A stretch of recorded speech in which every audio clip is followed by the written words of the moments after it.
Anybody have any comments or questions for the writer? This is Megan. She wrote the second play. We don't have first Megan here. Any questions for the cast, the writer? Well, let me start. Well, Megan, what did you think about, you've not seen any rehearsals, so what did you think about the way the play was done? It was so fantastic. I loved it. It was really weird though seeing like what I wrote, hearing them say it on stage. But they did such a good job. I was very pleased. Now, you based this on a short story. Yeah, in an 11th grade creative writing class, I had to write a short story, and it was during a time in my life when I was reading a lot of Western novels. So that was the story I wrote, and then I turned it into a play, and that's what happened. What did you think about the collaborative process, working with the actors, emailing back, and you were great at getting stuff back to us. We'd send Megan an email saying, we like this, but we'd like more, and she'd have new pages for us within the next couple of days. We really appreciated that. What did you think about the whole process? I think it was really good because for me, I never did anything with theater. I was on my 8th grade textbook, and that was honestly it when it came to theater. So I had no idea how a play was supposed to be written. So it was really nice to work with the cast rather than them just being like, here, write us a script, because I don't know anything about writing plays. So they were able to help with what normally goes into a play performance, and then I could turn that into a writing aspect.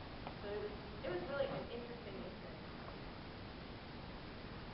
Now, I remember in one of the meetings, cast members wanted to know why the serial killer acted the way she did.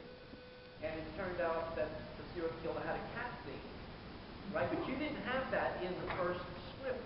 So it was just sort of the serial killer motivated, and then you told us that you'd taken out the cat stuff. Right? Yeah. Yeah. And we said, well, that's great. Good. How did that work for you? It was fun. With the story I wrote, it had gone through so many drafts, and one of them had included some sort of strange motive for the killer, which was cat. And I had taken it out thinking, oh, that's really cheesy, don't keep that in. No one's going to think that's funny except for me. And then I just mentioned it in our meeting, and I was like, well, what if it was because he had a cat? And they all, yes, that's brilliant. And I was like, oh, okay, I'll put it back in. So it was easy to put it back in, and it was fun. I thought it was funny, and I'm glad that other people thought it was funny. So.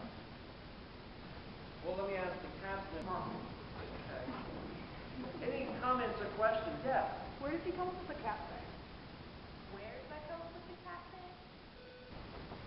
I don't have a good answer for that. Maybe part of it, I don't like cats at all. I grew up on a farm. I grew up on a farm, and we always had cats running around, and I just never liked them, ever. They were always mean, and so maybe that's it kind of for me. Not that I'm a serial killer, at all. And if you have a cat, that's okay. I'm not going to come after you. I was going to say, I'm a cat. I'm a little worried Maybe right that's now. why, other than that, I